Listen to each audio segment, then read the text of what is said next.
மாண்புமிகு தமிழ்நாடு ஊரகத் தொழில் துறை அமைச்சர் திரு T.M. அன்பரசன் அவர்களே, த நியூ இந்தியன் எக்ஸ்பிரஸ் தலைவர் திரு மனோஜ்குமார் சொந்தாரியா அவர்களே, the new Indian express editorial director திரு பிரபுச்சாவரா அவர்களே, the new Indian express CMD திருமதி லக்ஷ்மி மேனன் அவர்களே, திரு டாக்டர் சுப்பிரமணிய சுவாமி அவர்களே, அனைவருக்கும் மனமார்ந்த வணக்கம். இந்த விழாவில் நான் உங்களுடன் கலந்து கொள்வதில் மிக்க மகிழ்ச்சி அடைகிறேன். Friends, brothers and sisters, I feel very happy to be here amidst you all for this very popular, important education conclave of the New Indian Express. This is the 10th edition of the New Indian Express ThinkEdu Summit. I was here before in 2018 and was thoroughly impressed by the high quality of discussions and deliberations that take place in this summit. Today, the format of the conclave has undergone a change. It is being conducted both physically as well as digitally. The world has witnessed an unprecedented disruption over the last 2 years. The pandemic has changed the way we live, interact with each other, learn and earn. Education system have not remained untouched. Schools have been closed for some time. Online classes became the norm and there were some practical difficulties, particularly in the rural areas. The online classes became the norm and the teachers, students as well as parents struggled to adjust to a new reality. It was a reality, but virtual may become reality, but actual gives more satisfaction than virtual. I have been going around and addressing meetings, and in between, because of the pandemic, I was forced to address many conferences, national and international, virtually. The satisfaction you get when you meet people, greet people, talk to them, mix with them, spend time with them is different. My sincerest appreciation goes to millions of teachers across our country who kept the learning process alive by swiftly shifting to an online mode. They had kept the learner at the center of their noble mission and minimized the learning losses. Sisters and brothers, challenge and adversities teach us important lessons. This COVID pandemic is a big teacher. Many of us, all of us, have learned so many lessons. So we have to remember that, what we have learned, and then adjust our lives, particularly the younger generation. We must all try to live with the nature. Nature, culture, together for better future. That is my advice to all the youngsters.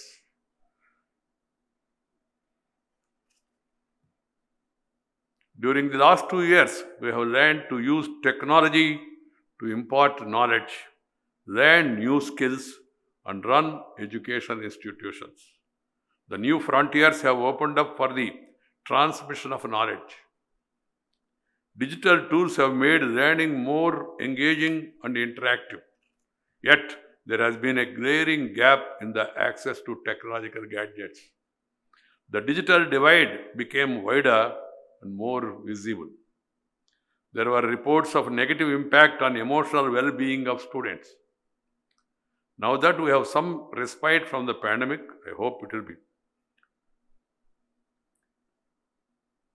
we shall have to rethink education and see how best we can harness technology to enhance access and quality of learning.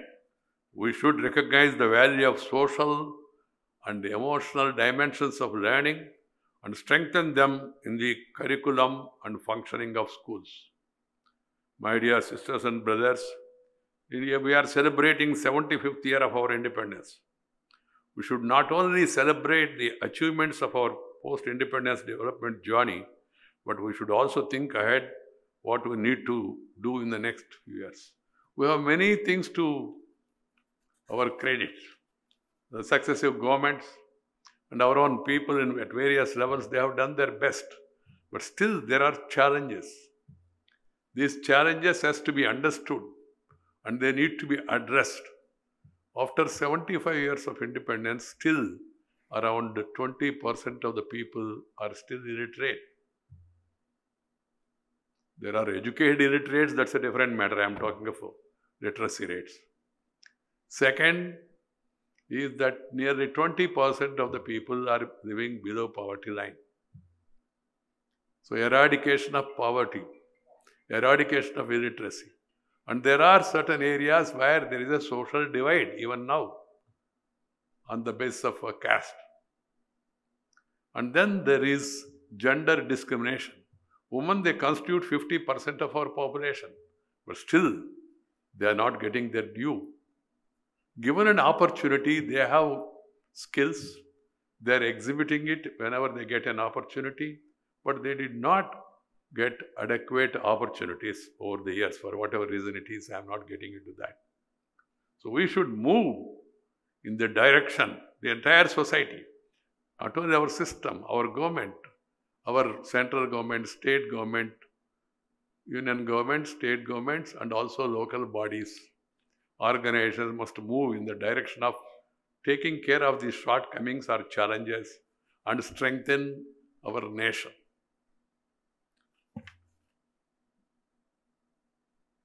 We have one of the largest education system in the world, which has produced many stalwarts occupying some of the most coveted leadership positions in various academic, scientific, and corporate bodies in the world. It is indeed heartening that we have achieved gender parity in gross enrollment ratio at all levels of school education and higher education institutions. The male-female gap in the literacy, which was 21.59% in 2001, got narrowed down to 16.68%. It should be brought down further. This is indeed a cause for celebration, but at the same time, as we are celebrating the International Women's Day, women should be empowered, not only political, but also economically, that is socially. That is more important. You must give them the needed skill upgradation and training and opportunities to participate in the lives of the nation. My dear sisters and brothers, while we celebrate our achievements of ancient India and post-independent India, we need to think through our vision of education and how we can make our country a learning nation. India was known as Vishwaguru once upon a time. Nalanda, Takshashila, Vikramashila. They were all places of learning, and students from across the globe, they used to come and study here. And even today, we see a number of places in the world, given an opportunity, our youngsters, our Indian people are excelling. They are become CEOs at many places. But unfortunately, in between, because of the colonial rule, we lost the direction, momentum. And we lost our conscience also. Even after Britishers left, they tried to ruin the country, rule the country, ruin the country, loot the country and cheat the country. I have no hesitation saying it. And not only that, they have thrust their culture and their education system on us.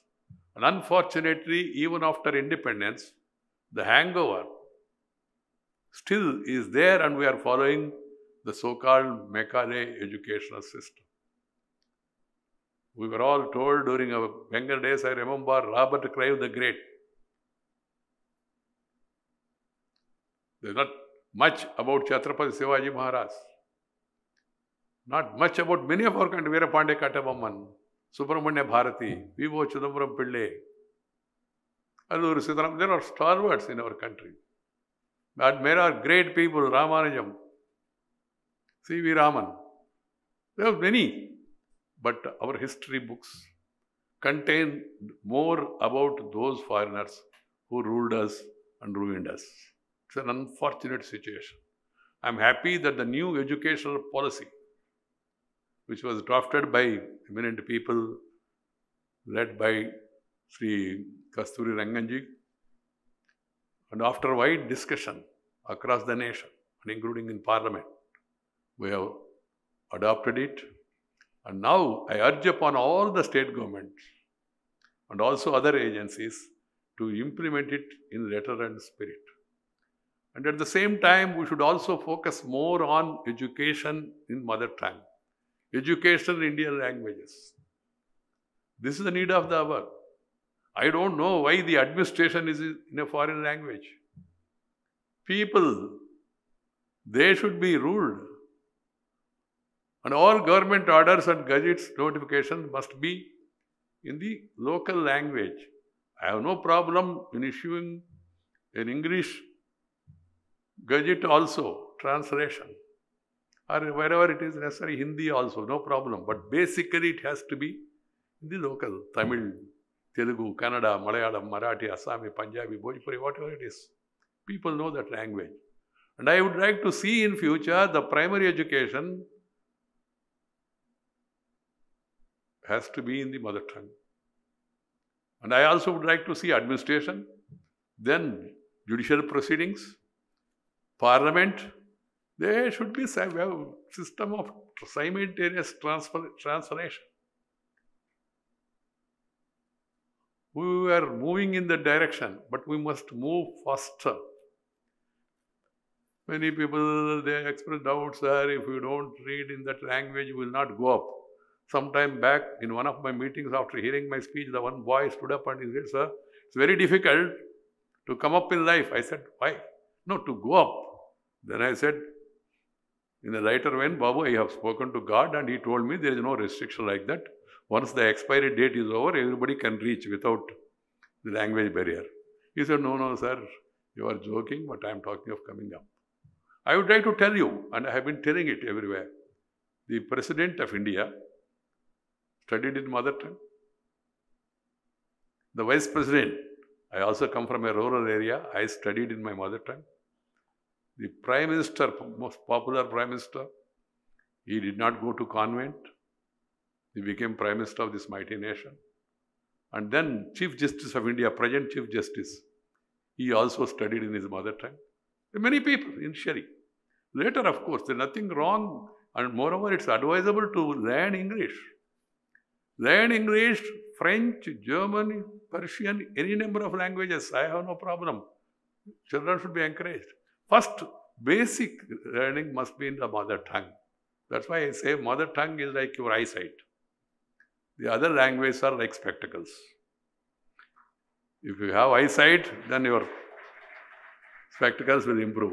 If you don't have a basic eyesight and even if you wear Ray-Ban glasses, zuban se kuch aayega nahi. And even with regard to language also, I am in Tamil Nadu, I am very clear. We should not oppose any language.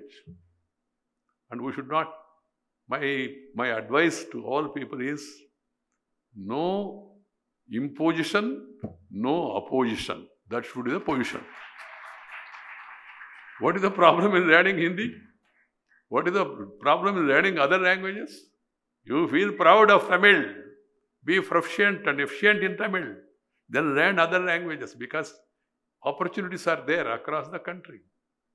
And learn English to avail the opportunities at the international level. This should be an approach. There should not be any reservation in our mind. We have set a roadmap for building the Shrestha Bharat, Saksham Bharat, Ayushman Bharat and Atmanirbhar Bharat we are aspiring for. We all, the stakeholders, should contribute our mind and move in that direction. The NEP, New Education Policy, focuses on institutional restructuring and consolidation. It attempts to create a template for holistic education thus opening up new avenues of employment to the country's youth. The focus on ancient systems of knowledge as well as contemporary advances like artificial intelligence and emphasis on skill education is likely to fast track India's progress towards an assertive country. We want to become a strong, stable, prosperous, peaceful nation. We want peace. We believe in Vasudaika Kutumbakam. The entire world is one family. Sarve Jana Sukhino Bhavantu. Even when we were very rich before this colonial rule, and knowledgeable, we never attacked any country. We don't believe in colonialism. That is our past. Even now, that is our policy. But at the same time, we want to protect our unity, integrity, security and sovereignty of our country. This should be the direction. What does it mean when we say assertive? An assertive nation can be built only on the foundation of quality education, encompassing a wide knowledge base, a whole range of skills, and more importantly, a forward-looking, receptive outlook. We must build on our strengths and have the humility to accept the best ideas from all over the world.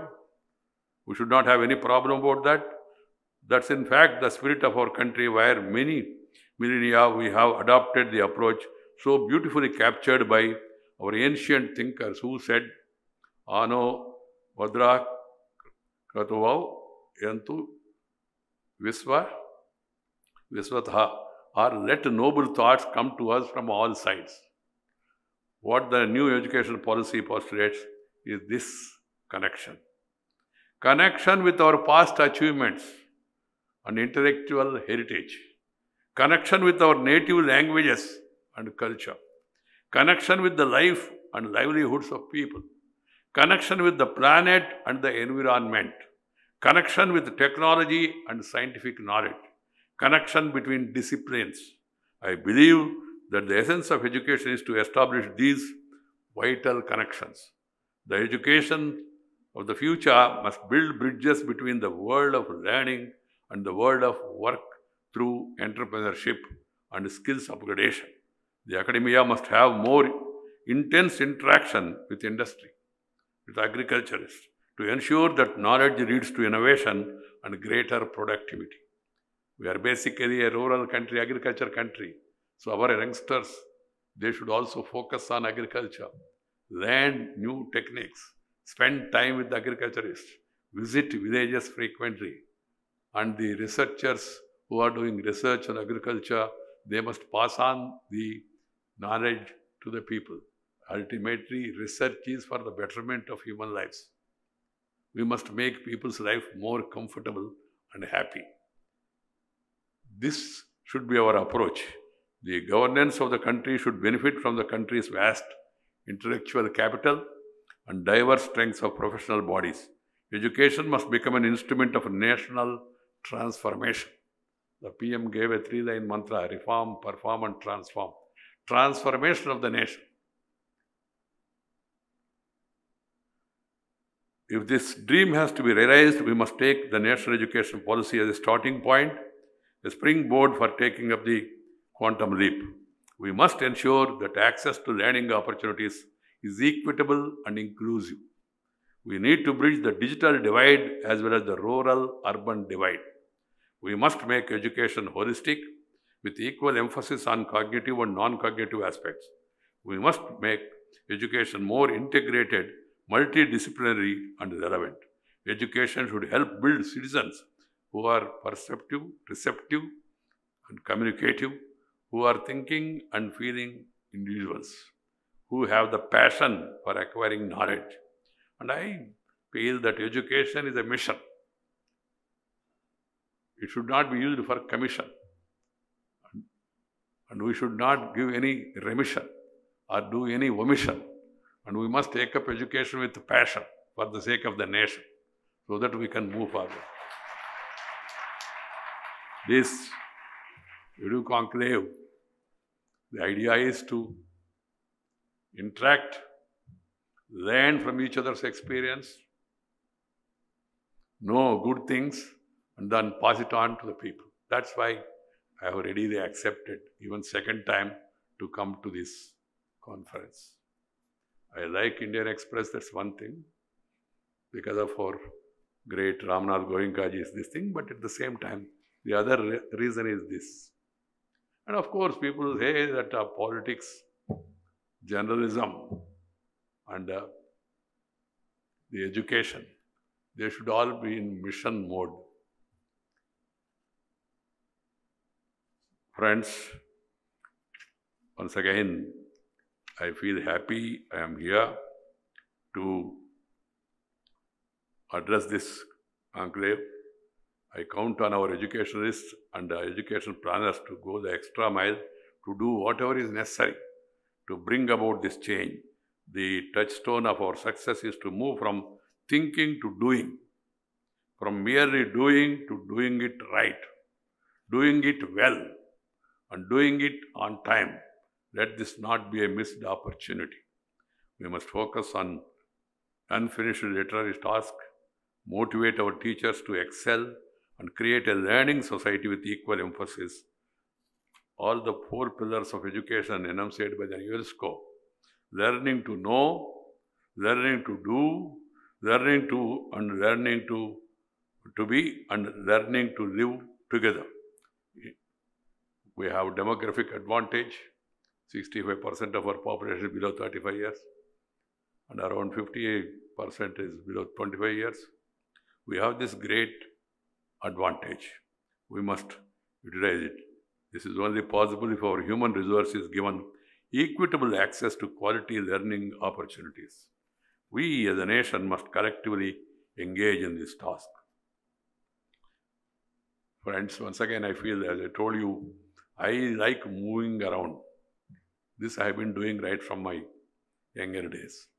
Whatever I have learned is learned through spending time with people. Meeting people, greeting people, talking to people, eating with the people, and spending time with the people.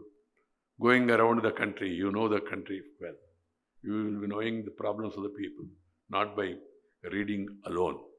So these conferences, such conferences, will bring knowledge to everyone, and I once again appreciate the new Indian Express team for taking this initiative and then moving on. Thank you very much. Namaskar. Jai Hind. Nandri. Vanakkam.